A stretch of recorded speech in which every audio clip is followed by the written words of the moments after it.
Bom dia e a paz do Senhor para todos. Vamos subjugar mais um gigante hoje, seguindo essa série de estudos que estamos desenvolvendo nestes dias, nestas últimas semanas, sob o tema Goliath must fall. Golias deve cair, Golias vai cair em nome de Jesus.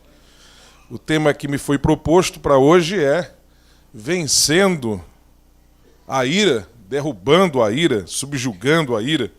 Eu gostaria de, como ponto de partida dessa ministração, convidar você a ler comigo um texto da Bíblia Sagrada que se encontra na epístola do apóstolo Paulo aos crentes em Éfeso, no capítulo de número 4. Efésios, capítulo de número 4, versículos 26 e 27. Quem encontrou, diga aleluia.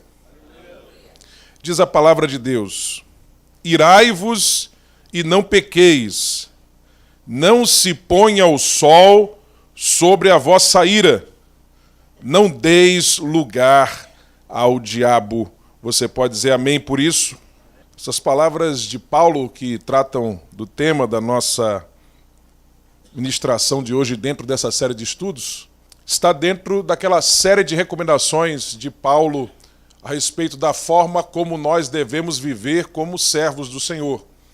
Essa epístola de Paulo, escrita aos crentes em Éfeso, foi elaborada por ele quando ele estava preso em Roma, e aquele aprisionamento, como nós podemos ler no final do livro de Atos dos Apóstolos, foi um aprisionamento, um detimento light, posto que ele ficou em prisão domiciliar, podendo receber visitas sem problema, enfim, foi algo mais suave. Já o segundo aprisionamento de Paulo foi aquele em que ele ficou numa masmorra, em situação deplorável, e depois acabou morrendo, acabou sendo martirizado. E ele, quando está ali, escreve algumas epístolas, epístola aos Efésios, epístola aos Colossenses, ele escreve também a Filemon. E nesta epístola aqui, onde ele trata com essa igreja que estava no seu coração, que foi uma igreja cuja história é bastante conhecida por nós lá em Atos dos Apóstolos e que envolveu muito do trabalho de Paulo, que passou ali anos trabalhando naquela comunidade de crentes.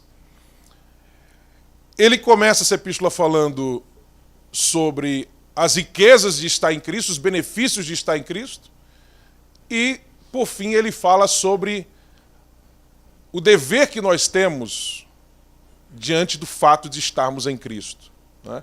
Essa epístola, se nós pudéssemos dividir ela da forma mais básica, mais fundamental possível, nós poderíamos dividir ela em duas partes. Capítulos de 1 a 3, as riquezas, os benefícios, as benesses de estarmos em Cristo. Capítulos de 4 a 6, como consequência de estarmos em Cristo, nós devemos viver de uma determinada forma, que se distingue da forma como o mundo vive, né? Ele começa, inclusive, o capítulo 4 dizendo, a partir do verso 1, começa o capítulo 4 dizendo: rogo-vos, pois eu, preso do Senhor, que andeis como é digno da vocação com que fostes chamados. E aí ele vai começar a falar sobre a unidade da fé. Ainda, neste capítulo, ele vai começar a falar sobre a santidade cristã em oposição aos costumes, às práticas, os comportamentos do mundo sem Deus. E ele prossegue com esse assunto no capítulo 5, capítulo 6, e ele fecha falando sobre batalha espiritual, sobre a armadura de Deus, enfim. E logo em seguida, perora conclui a sua epístola. E quando ele entra nesse assunto da santidade cristã, ele diz: olha, vocês devem se despojar da sua velha natureza, do velho homem, e se revestir do novo homem, que é criado segundo Deus, em justiça, em verdade. E, na sequência, ele começa a elencar os detalhes dessa nova roupagem, as características, as peculiaridades dessa nova roupagem, aquilo que deve adornar a nossa nova vida em Cristo, aquilo que deve adornar a nossa profissão de fé. E ele começa dizendo no versículo de número 25, pelo que deixai a mentira e falai a verdade, cada um com o seu próximo, porque somos membros uns dos outros. Ou seja, mentira não é coisa de crente. Isso pode ser muito comum lá fora, mas não deve ser uma prática nossa. Nós devemos deixar a mentira, abandonar a mentira e falar a verdade uns com os outros.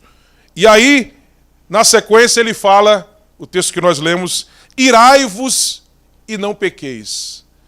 Isso aqui também faz parte do adorno da vida cristã, isso também faz parte dessa nova roupagem que nós temos, desse se revestir de um novo homem que nós somos em Cristo. Amém? Eu gostaria de chamar a atenção para o seguinte fato, inicialmente, sobre essa questão da ira. Esse texto não diz que irar-se é pecado. Esse texto diz, irai-vos e não pequeis. Irai-vos e não pequeis. Ou seja, irar-se em si não é pecado. Em primeiro lugar, porque irar-se é uma capacidade que Deus te deu e que é resultante justamente do fato de você ter sido feito à imagem e semelhança de Deus. Quando nós vamos lá para a narrativa da criação em Gênesis, nós encontramos o texto bíblico afirmando que Deus fez o homem, um ser humano, à sua imagem e semelhança. Ali imagem não é uma coisa e semelhança outra coisa. Não. Imagem e semelhança trata-se de um paralelismo sinonímico no hebraico, onde nós encontramos dois termos equivalentes, equiparados, de significados parecidos, sendo usados lado a lado para reforçar uma mesma ideia. É mais ou menos como quando Jesus diz assim, em verdade vos digo, no original ali, amém, amém. Né?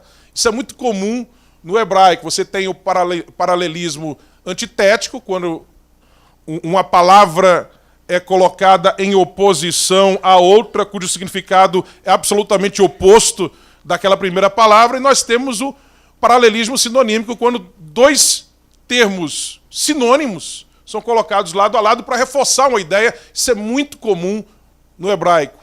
E o que nós temos ali em Gênesis nada mais é do que isso. Então, fuja dessa viagem que alguns fazem, às vezes, do que seria a imagem, do que seria a semelhança. Não, é uma coisa só. Quando o texto está dizendo imagem e semelhança, está querendo dizer que você foi feito à semelhança de Deus. Amém? Mas a semelhança em que sentido? Em que sentido? Essa semelhança diz respeito a algo na nossa compleição física? Não. Porque você encontra Jesus dizendo em João capítulo 4 que Deus é Espírito. E o mesmo Jesus vai afirmar em Lucas capítulo 24, depois de ressurreto, que um espírito não tem carne nem ossos. Ora, se Deus é Espírito, e um espírito não tem carne nem ossos, e nós fomos feitos à imagem e semelhança de Deus, obviamente, essa nossa semelhança com Deus não diz respeito à nossa composição física, à nossa compleição física, à nossa substância material. Ela diz respeito ao quê? À nossa substância imaterial. Isso fica nítido quando a gente começa a ler sobre a personalidade de Deus, sobre o jeito de Deus. Porque a Bíblia diz, por exemplo, que Deus é sábio, Deus é a fonte de toda a sabedoria, e Deus nos fez seres racionais. Você é diferente de um macaco, de um cachorro, de um gato. Deus não pode dizer para o ser humano aquilo que ele diz em Isaías capítulo 1 para o seu povo. Vinde e arrazoemos. O que significa vinde e arrazoemos? Chega para mim, apresenta teus argumentos, eu vou contra-argumentar e a gente vai chegar então a uma definição. Vinde e arrazoemos, pode arrazoar comigo. Deus não pode dizer isso para um cachorro, Deus não pode dizer isso para um macaco, a não ser que ele dê a capacidade para o macaco de poder arrazoar, mas ele não tem essa capacidade inata, porque Deus não fez a sua imagem e semelhança, mas Deus fez você a sua imagem e semelhança, o ser humano a sua imagem e semelhança. Por causa disso, você tem razão. Você tem também vontade, volição. Você tem livre-arbítrio. Deus é um ser livre. E como você foi feito à imagem e semelhança de Deus, você também é um ser livre. Deus tem emoções. A Bíblia fala que Deus se entristece, que Deus se alegra, não é? Que Deus se ira. E como você foi feito à imagem de Deus, você se alegra, você se entristece, você também se irrita, se ira, porque você foi feito à imagem e semelhança de Deus. A Bíblia diz que Deus ama, a Bíblia diz que Deus odeia, e você tem essa capacidade de amar e de odiar, porque você foi feito à imagem e semelhança de Deus. E essa imagem e semelhança, claro, também implica o que nós chamamos de espírito, esse elemento da nossa substância material, que é caracterizado pela consciência moral, pela fé natural, pela possibilidade de relacionamento com o mundo espiritual, enfim. Tudo isso é fruto, é resultado do fato de sermos feitos à imagem e semelhança de Deus. Mas fiquemos com as emoções. Você tem essas emoções porque Deus tem emoções. Amém? Deus tem emoções.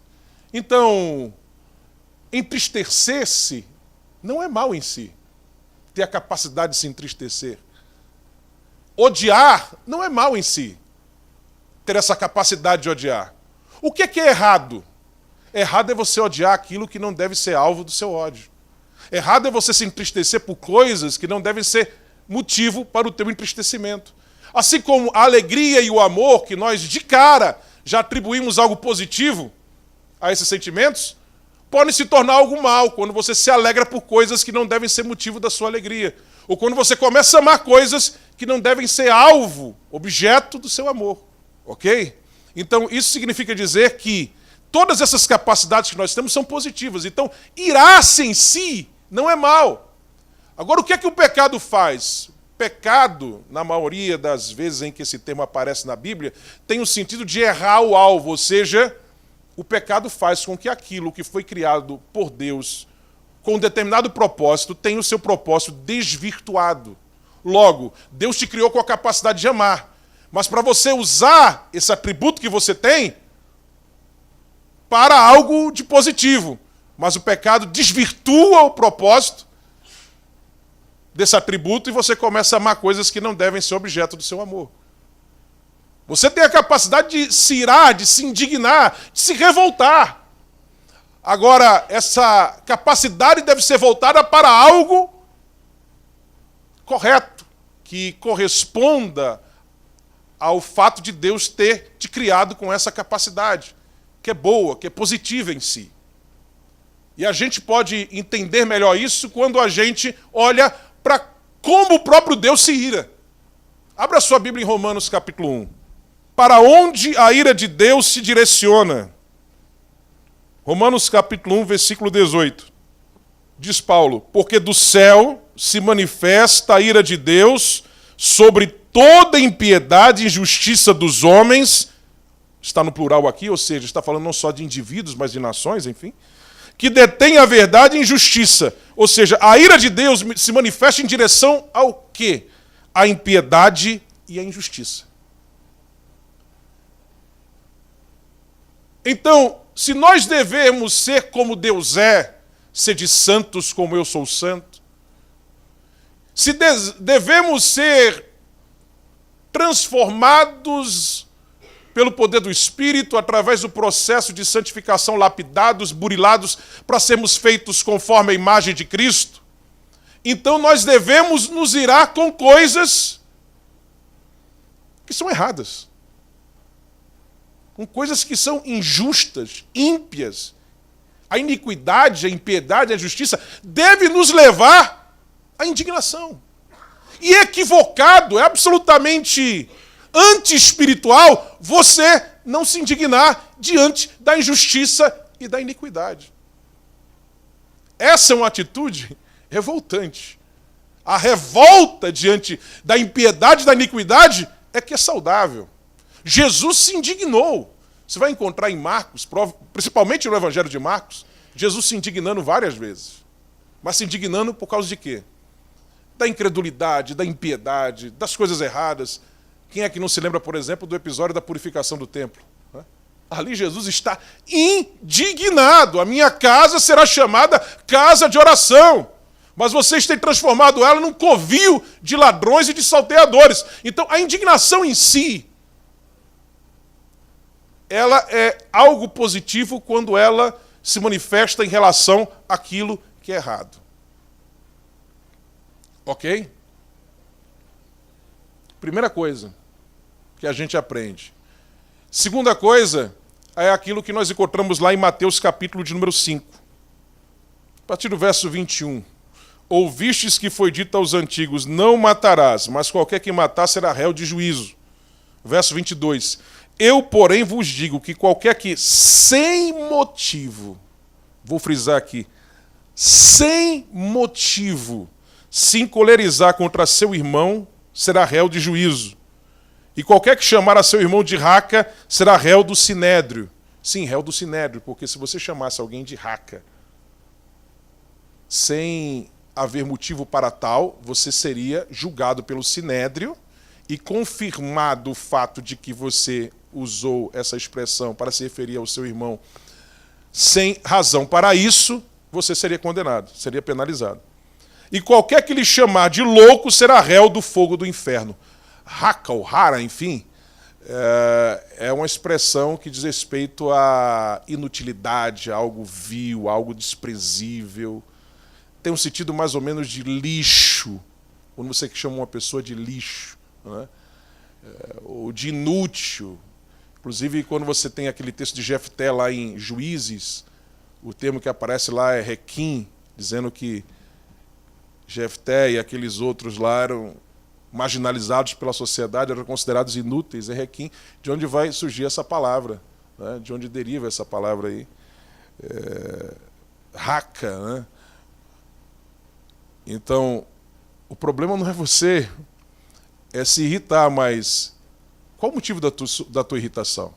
Jesus aqui está falando de pessoas que xingam as outras, né? Há um xingamento, não deixa de ser, raca, né? Se iram, se encolerizam sem motivo, né? Chamam de louco alguém sem motivo. Por um motivo vil, por orgulho ferido, por uma provocação. E já começam a xingar desse tipo. Lembremos que Jesus chamou os fariseus nos seus famosos ais em Mateus 23 de raça de víboras, sepulcros caiados. João Batista também pegou firme, né, com eles, né? Agora, havia motivo para usar esses termos fortes? Havia. Agora, quando não há motivo, então você não pode usar esses termos. Chamar alguém de vil, sem ele ser vil, é absurdo. Mas se a pessoa está realmente agindo com vileza, e você dizer, não, está tudo bem, não é nada demais, isso é errado, meu irmão. É vileza, é vileza. Jesus disse em João capítulo 7, julgai segundo a reta justiça. Jesus não disse para não julgar, não, mas eu encontro lá no Sermão da Montanha, Jesus dizendo para a gente não julgar. Jesus ali não está falando de você ser condescendente com o erro, com aquilo que é claramente errado. Jesus ali está falando de difamação, de calúnia e principalmente do fato de, às vezes, nós queremos ser perfeccionistas demais e olharmos para um errozinho do irmão e jogarmos ele no lixo por causa disso, tratarmos ele como se fosse um ímpio, um vil, por causa de uma pequena falha que ele comete, quando nós estamos cheios de erros. Ele fala, olha, você está brigando com um cisco no olho do teu irmão e tem uma trave no teu. Jesus está falando nesse sentido. Agora, quando você vê algo que é escandaloso, então você tem que chamar aquilo de escandaloso mesmo, de algo vil. Quando você lê lá Paulo falando em 1 Timóteo sobre as características, as configurações que o obreiro deve ter, aquele que deseja o episcopado, diz assim o texto, que ele deve ser irrepreensível. O que é que isso significa dizer? Que ele tem que ser uma pessoa perfeita, sem falha nenhuma, impecável, não tem nada de errado que ela faça. Meu Deus do céu, não vai ter ninguém que pode ser bispo, então, obreiro, pastor, nada. O que significa irrepreensível ali? Que não há nele nada de escandaloso. Não é que ele é perfeito no sentido de que ele não tem falha alguma, porque todos nós somos falhos. É no sentido de não haver escândalo. De não haver escândalo. Nada que seja motivo, alvo de escândalo na vida daquela pessoa. É isso que o texto bíblico está querendo dizer quando diz que ele deve ser irrepreensível. É esse o espírito de Tiago, em Tiago capítulo de número 4. Abra lá, Tiago capítulo 4. Daqui a pouco a gente vai falar do tipo de ira que a gente deve subjugar, ok? Primeiro a gente tem que falar do lado positivo que há na ira, para depois a gente falar para o negativo, né? Falar do negativo. Tiago capítulo 4, versículo 11. Veja lá, versículos 11 e 12. Irmãos, não faleis mal uns dos outros. Quem fala mal de um irmão e julga seu irmão, fala mal da lei e julga a lei. E se tu julgas a lei, já não és observador da lei, mas juiz. Há só um legislador e um juiz que pode salvar e destruir. Tu, porém, quem és que julgas a outrem? Do que Tiago está falando aqui? Tiago está falando daquele camarada que é perfeccionista e que fica vendo falhinhas nos irmãos e maldiz o irmão por causa daquilo ali. Aí ele diz sobre essa pessoa: quem fala mal de um irmão e julga seu irmão, fala mal da lei e julga a lei. Ele quer ser, inclusive, maior do que a lei. E se tu julgas a lei, já não és observador da lei, mas juiz. Ele não está falando daquelas coisas que escandalosamente, claramente são erradas. Eles estão falando daquele camarada que é cri-cri, já viu? Né? E que fica falando mal dos outros. Qualquer coisinha que ele vê, ele fica falando mal dos outros, e maldizendo, e maldizendo, e maldizendo, e maldizendo. Né? Conta-se que, certa vez, John Wesley, grande homem de Deus, usado para promover um grande avivamento ali na Inglaterra, que se espalhou por parte da Europa e também para os Estados Unidos depois, século XVIII. Ele estava pregando numa congregação onde havia uma irmã que era notoriamente conhecida por ser cri-cri, né? E aí, quando terminou a mensagem, ela chegou para o irmão John Wesley e disse: irmão Wesley, a sua gravata está me ofendendo, porque ela está comprida demais. Aí Wesley perguntou para os irmãos: alguém aí tem uma tesoura? Temos uma tesoura aqui, por favor. Deu a tesoura para a irmã e disse: irmã, corta a gravata aí para ela ficar no tamanho que você acha que não é ofensivo para a irmã. A irmã foi lá e cortou. Aí ele pegou a tesoura e disse: agora me empresta aqui a tesoura, porque eu vou cortar agora algo na irmã que está me incomodando também, que é muito ofensivo para mim. Bota a língua para fora. Preciso cortar um pouco a sua língua. Pois é, tem gente assim, né? O culto foi uma bênção. A pregação foi até boa, mas aquela frase ali, daquele não sei o quê, de repente o pregador, no momento lá, falou lateralmente de alguma coisa que ele não se pronunciou direito sobre aquele assunto, pronto. Aí para ele tudo foi por água abaixo por causa daquela frase. Tudo de bom que foi dito, acabou. Mas o louvor cantou, mas teve aquele momento que desafinou, tal, enfim. Estou citando aqui exemplos muito comuns e práticos, mas tem gente que é assim, que é maldizente. O que é maldizer? É falar mal. É dizer mal de alguém. Não é? É falar mal de alguém, é isso. Isso fala de difamação, de calúnia, e fala sobretudo de pessoas que tem esse espírito cri-cri, mexeriqueiro, enfim. E o mexeriqueiro deve ser, o mexerico deve ser lançado fora. Amém?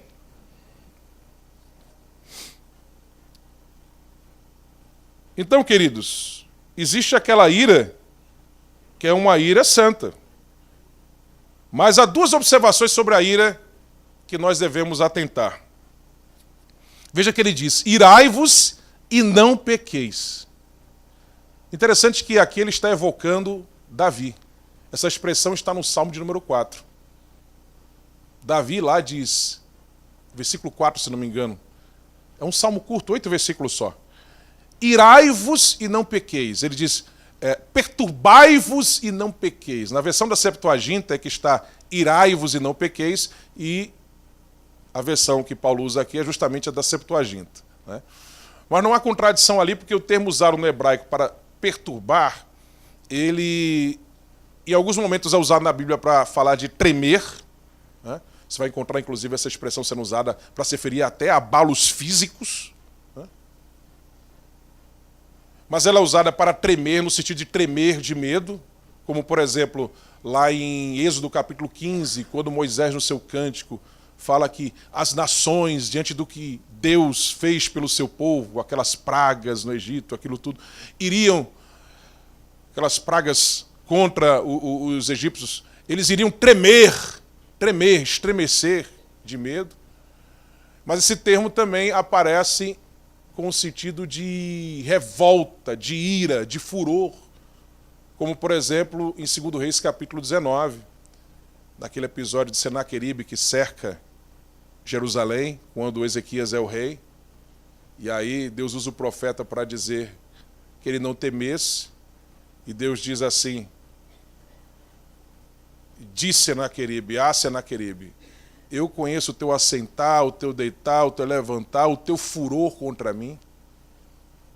Eu conheço o teu furor, a tua indignação e a tua revolta contra mim, e eu vou colocar um anzol no teu nariz e uma trave nos teus lábios e vou fazer você voltar pelo caminho que você veio. E aí o termo que Deus usa para se referir ao furor e à revolta de Senaqueribe contra Deus, né, que é a maior tolice que alguém pode fazer, né? Deus coloca o anzol no nariz, pensa essa cena, né? Uma trave no lábio do indivíduo e puxa ele para ele voltar pelo caminho que ele veio, né? A coisa mais tola que tem é você se indignar contra Deus, se revoltar contra Deus, né? Mas enfim, o termo usado ali para furor, para revolta, para ira, é o mesmo que aparece lá em Salmos 4, verso 4, quando Davi diz, perturbai-vos e não pequeis. Perturbar-se, enfim, significa o quê? É isso mesmo que o termo diz, que sugere. É uma perturbação de alma, é uma irritação de alma. Esse salmo fala de clamar a Deus da angústia. Davi está clamando a Deus da angústia, e aí ele apresenta as qualidades daquelas pessoas que Deus ouve na angústia, e ele diz sobre elas que elas são queridas do Senhor porque vivem separadas do que é errado, são pessoas que oferecem sacrifícios de justiça, que confiam no Senhor, e ele diz ainda, perturbai-vos e não pequeis, ou seja, elas se perturbam, se irritam, se incomodam com aquela situação, mas elas não pecam. Por quê? Na sequência do versículo, ainda no versículo 4, ele diz, na continuação do texto,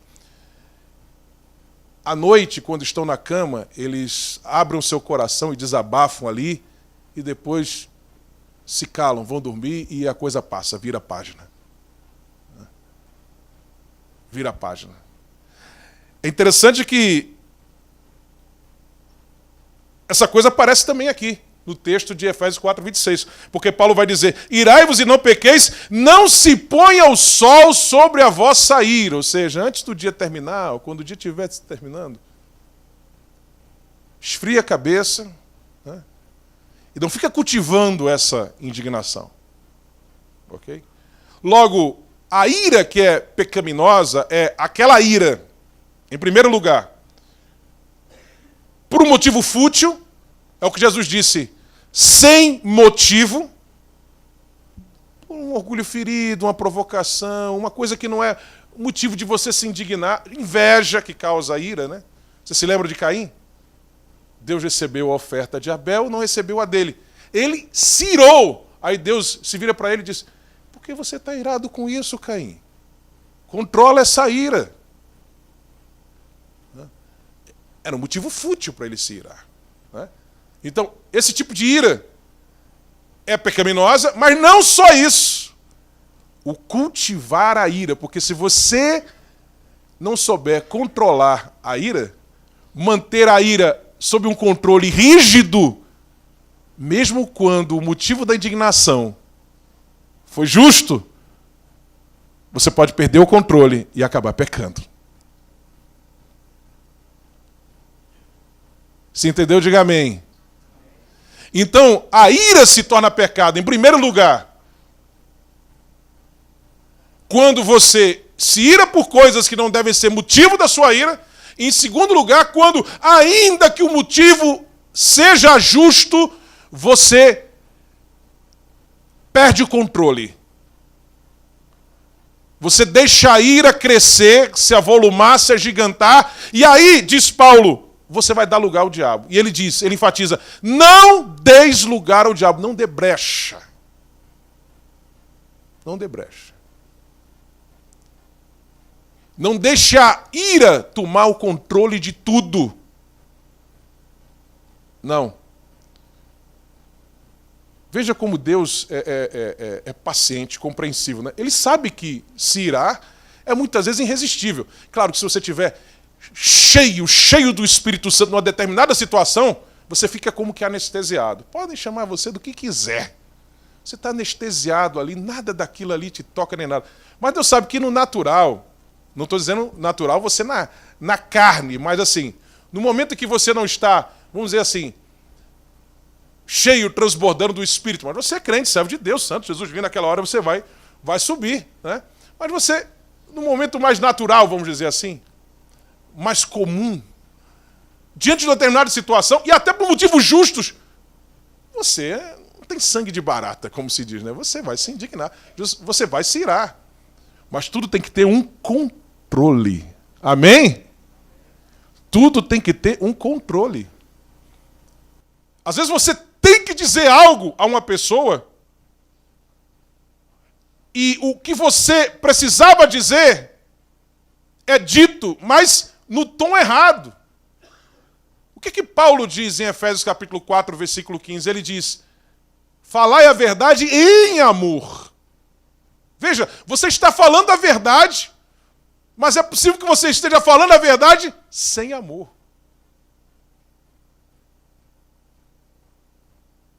Às vezes você fica indignado com algo que seu filho fez, e aí você vai precisar discipliná-lo.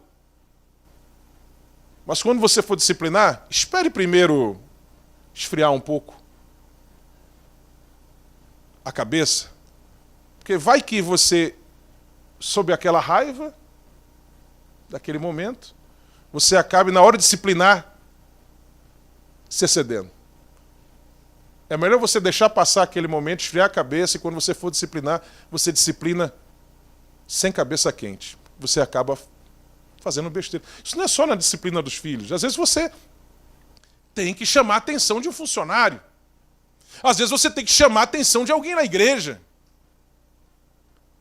E se você for com a cabeça muito quente, sem ter a ira dentro aqui do controle rígido, aí, meu irmão, você pode estar com toda a razão, mas você acaba passando da conta e complicando tudo.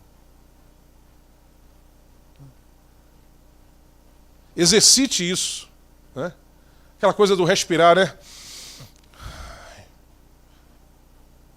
Respirar, pensar 1000 vezes antes de falar, escolher bem as palavras, né? Veja que Jesus foi duro muitas vezes, mas ele sempre ia no tom certo, na medida certa. Tinha momentos que os fariseus atacavam ele e ele nem respondia. Você lê lá no início de João capítulo 4, por exemplo, Os fariseus atacando ele, porque Jesus já estava batizando mais discípulos do que João Batista, se bem que o texto explica, não é que Jesus mesmo batizava, mas eram seus discípulos que batizavam. E o número dos batizados pelo ministério de Jesus através de seus discípulos já era maior do que o número de batizados durante o ministério de João Batista. Os fariseus estavam indignados com isso, estavam confrontando Jesus. O que foi que Jesus fez? Partiu para o confronto? Não, ele se esquivou. Saiu de onde ele estava, da Galiléia, e foi para a Judéia. Saiu do sul para o norte. Aí no meio do caminho ele deu uma parada em Samaria, porque precisava levar a mensagem do reino de Deus para os samaritanos. É quando ele tem aquele encontro no poço de Jacó com aquela mulher samaritana que acaba se tornando uma grande evangelista naquele momento. Mas veja, às vezes ele se esquivava. Às vezes ele dava uma resposta forte, mas não tão dura. Agora, às vezes, saía Mateus 23, né? Aquela série de ais com palavras fortes, pesadas, né? Às vezes saía isso. Mas tinha o momento certo, tem a hora certa. E quando você fala sobre a graça de Deus, né? Aí quando a pancada chega, o camarada não diz ai, ele diz aleluia. Se ele for crente, né? Salvo. Alguns vão dizer outra coisa, vai sair até xingamento talvez. Mas enfim. Mas tudo tem que ser feito sob a graça de Deus. A verdade tem que ser dita em amor. Amém? Quem é espiritual, tanto a vara como o cajado consolam, né? Salmo 23 diz, a tua vara e o teu cajado me consolam. O cajado era aquele instrumento que o pastor pegava para aproximar a ovelha de si. A vara era para disciplinar a ovelha. Quem é espiritual não diz, somente o teu cajado me consola. Ele diz, a tua vara e o teu cajado, os dois, são bênção para mim, me consolam. Amém? Agora, você que vai ter que dizer alguma coisa a alguém chamando a atenção dessa pessoa, você tem que saber como você vai falar. Você tem que falar em amor, você tem que falar não se excedendo, sendo firme, mas não se excedendo.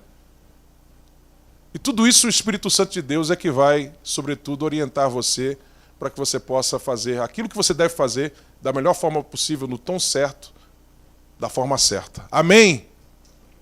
Então, repetindo, antes de passarmos para o último tópico aqui desse assunto, você peca irando-se quando você se ira, por motivos que não são nobres, impróprios, equivocados, ou quando você, mesmo quando se ira, por uma razão justa, você perde o controle. Aí a importância daquilo que foi cantado hoje de manhã aqui no culto, a temperança. Né? Temperança é uma das qualidades do fruto do Espírito. Gálatas capítulo 5, versículo 22. E fruto, diferentemente de dom, é produzido. Dom é concedido. Você recebeu, agora você só vai precisar usar e desenvolver. Mas você já recebeu. Fruto, ele é produzido. É um processo. Né? E quem é que produz em você? É o Espírito Santo. É o fruto do Espírito. Santificação é um processo. Fruto é um processo, é uma produção. Então você tem que permitir que o Espírito Santo te ajude a produzir esse fruto. Que é digno da vocação para a qual você foi chamado. Amém? Você é um servo de Deus, uma serva de Deus. Você tem que se revestir da nova natureza em Cristo. Você tem que se adornar dessas qualidades aqui. Paulo vai citar muitas outras, em outras epístolas também. E para que isso aconteça, é preciso que você permita que o Espírito Santo produza em você esse fruto. Para que você possa subjugar a ira, colocar ela sob controle rígido e não se deixar levar por ela. Porque se isso acontecer, ai de você. Mas vamos agora para o último ponto, que é o seguinte, a gente ter cuidado para a gente não ser promotor de ira. a gente pode promover a ira. Bem-aventurados os pacificadores, ou seja, aqueles que promovem a paz, amém? Uma das coisas que Deus abomina, está lá no livro de Provérbios, é o quê? Aquela pessoa que semeia contenda entre os irmãos, que cria confusão, o mexeriqueiro, né? Deus nos livre disso, em nome de Jesus, que não haja mexeriqueiro, amém? Em nossas casas, não haja mexerico em nossas vidas. Se você tem essa tendência, né? Que você ore a Deus e diz, Senhor, eu quero domar a língua. A língua é algo sério, irmãos. Vamos reler aquele texto bastante conhecido de Tiago, capítulo 5. Sobre a língua. Capítulo 5, no capítulo 3, né?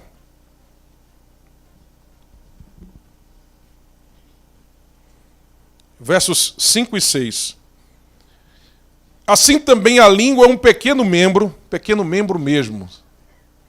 Sabe quanto é que pesa uma língua? Eu não vou me lembrar agora o peso exato, né? Porque faz muito tempo que eu li isso aí. Mas a língua, ela pesa menos de 100 gramas. Acho que pesa uns 70 gramas uma língua. É levinha, né? Um membro pequenininho, não pesa nem 100 gramas a coisinha, né? Talvez alguns tenham uma língua mais pesada, né? Devido à sua extensão, né? Tem aquela história, o pessoal diz que algumas pessoas, ao serem batizadas nas águas, têm que colocar a língua para fora para batizar a língua também, né? E tem aqueles que morrem com 2 caixões, né? Um para levar o corpo, outro a língua, de tão grande que é, né? O povo é criativo, né? Mas enfim, veja que a língua é algo que gera muitas histórias, né? Porque a língua é literalmente fogo. Assim também a língua é um pequeno membro e gloria-se de grandes coisas. Pequenininha, mas faz um estrago grande. Vede quão grande bosque um pequeno fogo incendeia. A língua também é um fogo, como mundo de iniquidade. A língua está posta entre os nossos membros e contamina todo o corpo, inflama o curso da natureza e é inflamada pelo inferno. Né? Inflamada pelo inferno. O diabo parece que ele fica atiçando assim para a pessoa falar, né? Fica jogando aquela seta, fala. Vai lá e solta, né? E ali é a ignição que precisa, é a fagulha que precisa para o incêndio começar. Né? Determinados períodos do ano, né? O clima está muito seco, muito quente. Se você jogar uma faísca, começa um incêndio. E às vezes você está num ambiente que o clima está seco, está quente. Né? Só basta alguém jogar uma fagulha e começa o incêndio. Aliás, sabe como é que começou o incêndio, o famoso incêndio de Chicago, que destruiu a cidade de Chicago em 1871? Faz o quê? Faz quase 150 anos, né? Foi no mês de outubro. O incêndio começou no dia 8 de outubro, às 21 horas. Na casa da família O'Leary. Eles tinham um sítiozinho nas proximidades ali de Chicago. E às 21 horas, a senhora O'Leary resolveu ordenhar uma vaca. Àquela hora da noite. E levou a sua lamparinazinha e foi ordenhar a vaca. E a vaca bateu com a pata naquela lamparina, ela caiu no chão e começou um incêndiozinho. Que ela tentou ali eliminar, mas ele foi se alastrando, destruiu o patrimônio dela ali, se alastrou, durou 2 dias esse incêndio, destruiu 17 mil casas e prédios, matou 250 pessoas e começou com a senhora O'Leary, querendo ordenhar vacas 21 horas com a sua lamparina, porque estava escura a noite, né? Não tinha luz elétrica. E às vezes a gente pensa que uma palavrinha que a gente fala assim não vai ter efeito. Aquilo ali pode causar uma confusão numa comunidade, aquela palavrinha, naquele momento. É isso que Tiago está dizendo aqui. Olha, é um membro pequenininho, levinho, mas tem um poder de destruição. Né? É a mãe de todas as bombas. Né? Outro dia, os Estados Unidos e a Rússia estavam brigando, né? Para ver quem tinha a bomba mais poderosa abaixo da bomba atômica, né? Bomba de hidrogênio e tal. Das bombas comuns, quem é que tinha mais poderosa? Aí os americanos lançaram a mãe de todas as bombas, né? E aí, logo depois, a Rússia lá do Putin lançou o que chamou pai de todas as bombas, né? Assim, ó, o pai é maior do que a mãe. Pai de todas as bombas. Enfim, uma bobagem esse tamanho. A mãe de todas as bombas, muitas vezes, é a linguazinha. Né? Desse tamanho aqui, mas quando ela fala, causa um estrago enorme.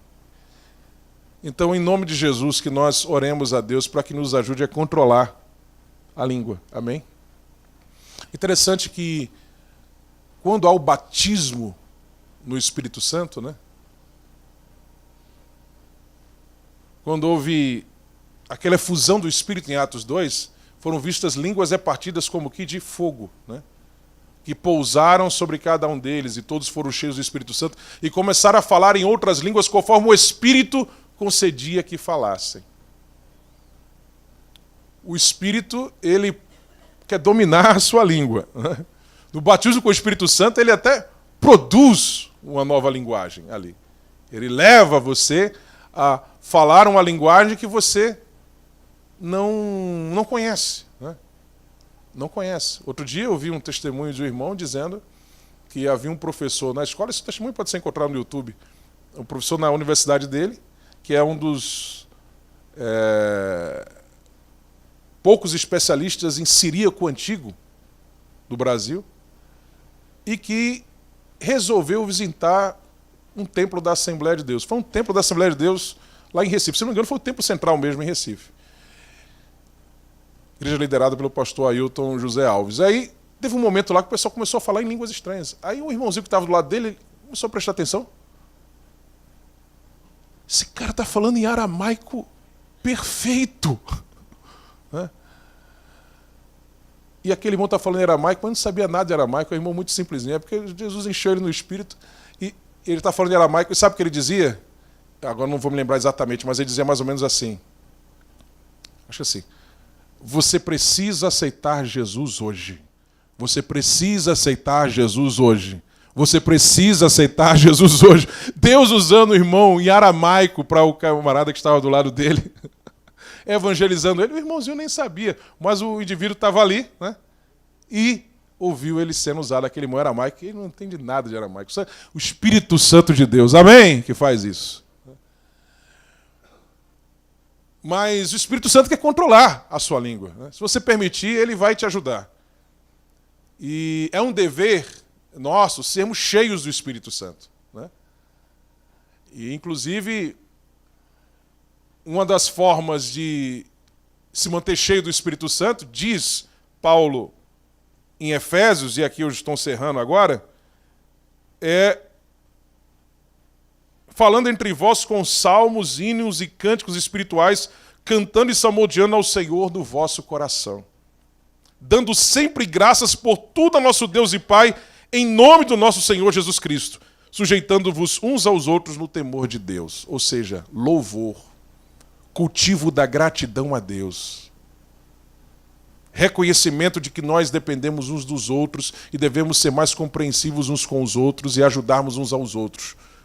Tudo isso, se nós cultivarmos a nossa vida, vai nos ajudar a nós controlarmos o nosso temperamento e não nos deixarmos ser levados, arrebatados pela ira.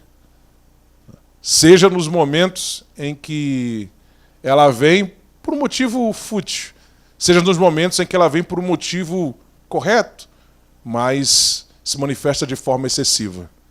Irai-vos, mas não pequeis.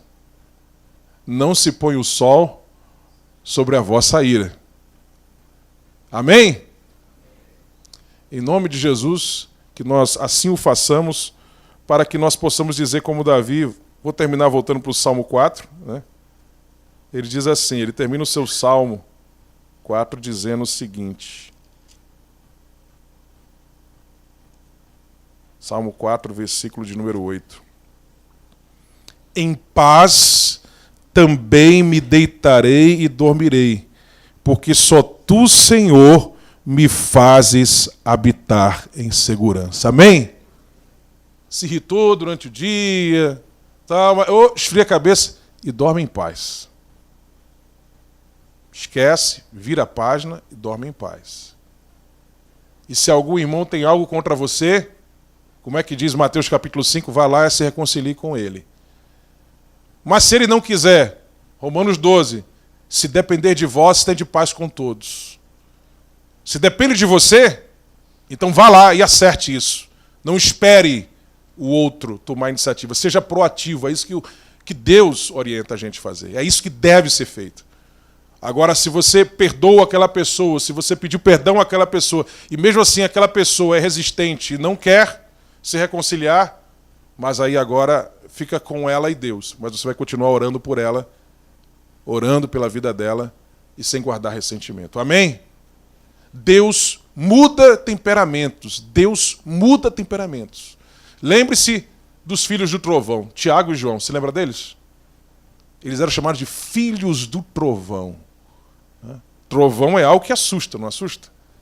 E João e Tiago, primos de Jesus, provavelmente Salomé, a mãe deles, provavelmente a mãe deles era irmã de Maria. Tiago e João eram muito cabeças quentes. Jesus, certa vez, foi mal recebido numa comunidade de samaritanos, e diz o texto bíblico que Tiago e João, os filhos do trovão, chegaram para Jesus e disseram: Jesus, manda descer fogo do céu agora e matar esses desgraçados. Mata esses desgraçados. Jesus olha para eles e diz: vocês não sabem de que espírito vocês são. Mas veja o que o Espírito Santo faz. João, o filho do trovão, depois de o Espírito Santo trabalhar na vida dele, né? Aí ele escreve na sua primeira epístola: filhinhos, amai-vos uns aos outros. Mais de uma vez ele escreve na sua primeira epístola, se não me engano 2 ou 3 vezes, Deus é amor. Ele cita a conversa de Jesus com Nicodemo, João capítulo 3. Deus amou o mundo, o samaritano também, de tal maneira que deu seu Filho unigênito para que todo aquele que nele crê não pereça, mas tenha vida eterna. Ele no capítulo 4 destaca lá um momento em que os samaritanos recebem a mensagem do Evangelho, né? Ele, João, que lá atrás ele queria que descesse fogo do céu e matasse aqueles desgraçados dos samaritanos. Havia uma rixa étnica e religiosa de séculos entre judeus e samaritanos, que eram considerados pelos demais judeus, judeus impuros, porque eram mestiços. Haviam se misturado com os outros povos. Mas agora tudo isso tinha passado. Deus é amor, porque o amor de Deus é derramado em nossos corações pelo Espírito Santo que nos foi dado. Amém? Então enchei-vos do Espírito, que nós possamos cultivar, produzir o fruto do Espírito em nossa vida, com ele a temperança vem com ele, é uma das qualidades desse fruto, para domarmos, subjugarmos, colocarmos sob controle rígido a nossa ira. Amém? Que Deus os abençoe mais e mais.